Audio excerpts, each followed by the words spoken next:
అండి. నేను మీ ఉమ. అమ్మమ్మ మాటలకి స్వాగతం. ఈరోజు మన ఆడవాళ్ళ గురించి ఏదో కొద్ది 10 నిమిషాలు మాట్లాడాలనుకుంటున్నాను. సరే, అదేంటంటే ఈ పరుగుల ప్రపంచంలో తనకంటూ ఒక రెస్ట్ అంటూ ఉండట్లేదు.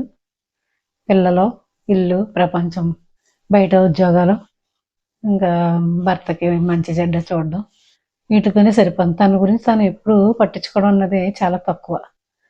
అలసిపోవడం, ఒంట్లో బాగోపోతే ఆసుపత్రికి వెళ్ళడం, ఏ డాక్టర్ రాసిన మందులు వాడడం, ఆ మందులు వాడటానికి కూడా టైం సరిపోవట్లేదు.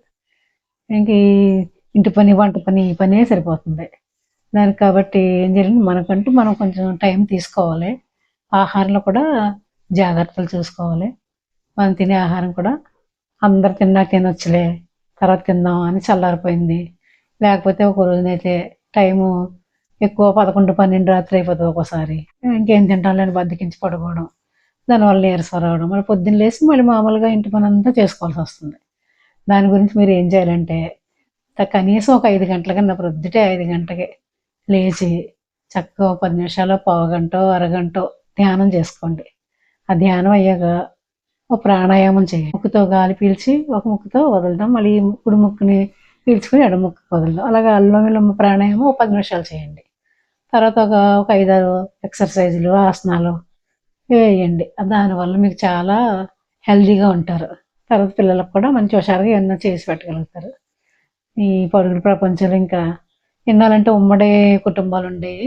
తలకు నలుగురు 4 పనులు చక్కబెట్టేసుకునేవారు. అది అలసట అనిపించేది కాదు. అప్పుడు ఉద్యోగాలు కూడా చేసే ఆడవాళ్ళు చాలా తక్కువ. ఇప్పుడు ప్రతి ఇంట్లోనూ స్త్రీ పురుషులు ఇద్దరు జాబ్ చేయకపోతే ఇల్లు గడవడం చాలా కష్టం. ఎందుకంటే అన్ని ఖర్చులు, అన్ని రేట్లు బాగా పెరిగిపోయినాయి. పిల్లల చదువులు, ఫీజులకి, పుస్తకాలకి, వాళ్ళ యూనిఫారం, వాళ్ళు తినే తిండికి, అన్నిటికీ కావాలంటే మనం సంపాదించే భార్య భర్త 50,000 సంపాదించినా ఇంటి ఖర్చుకి సరిపోవట్లేదు. దాని గురించి మనం ఆరోగ్యంగా ఉండాలి, పిల్లల ఆరోగ్యంగా ఉండాలి, మన ఇంటిల్లిపాది బాగుండాలి, మన ఆసుపత్రికి వెళ్ళకుండా ఉండాలనుకుంటే మనం కంపల్సరీ మన గురించి మనం శ్రద్ధ తీసుకోవాలి. ఖచ్చితంగా తీసుకోవాలి. ప్రతి స్త్రీ కూడా శ్రద్ధ తీసుకోకపోతే అసలు 4 అడుగులు కూడా వేయలేరు. రాను రాను ఏమవుద్దంటే రోజు రోజుకి నీరసం పెరుగుతుంది తప్ప హెల్తీగా అయితే మాత్రం ఉండలేరు. అందుకు కాబట్టి మీరు ప్రతిరోజు మానకుండా తెల్లవారుజామున కనీసం 5 కన్నా లేచి 6 వరకు ఒక అరగంట ధ్యానం, ప్రాణాయామ, ఆసనాలు వేసుకోండి. వేసుకున్న తర్వాత చక్కగా గోరువెచ్చగా 1 లీటర్ నీళ్ళు తాగండి.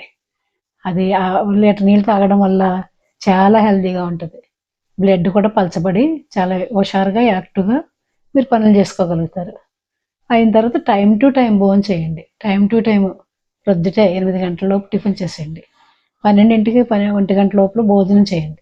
సాయంత్రం కూడా 7 లోపల ఎంత తొందరగా తినగలిగితే అంత తొందరగా భోజనం చేయడమో, లేకపోతే టిఫినో, లేకపోతే పండో ఫలమో ఏదో తిని చక్కగా రెస్ట్గా తొందరగా పడుకోండి. 10 లోపల పడుకుని పోయారనుకో, ప్రొద్దుటే లేవడానికి మీకు హెల్తీగా, యాక్టివ్గా లేస్తారు. అది ప్రతి ఒళ్ళు కూడా అలవాటు చేసుకోండి. చాలా బాగుంటుంది మరి మీకు. ఓకే, సబ్స్క్రైబ్ చేయండి, లైక్ చేయండి, షేర్ చేయండి నచ్చితే. మరిన్ని వీడియోల కోసం ఎదురు చూస్తూ ఉండండి.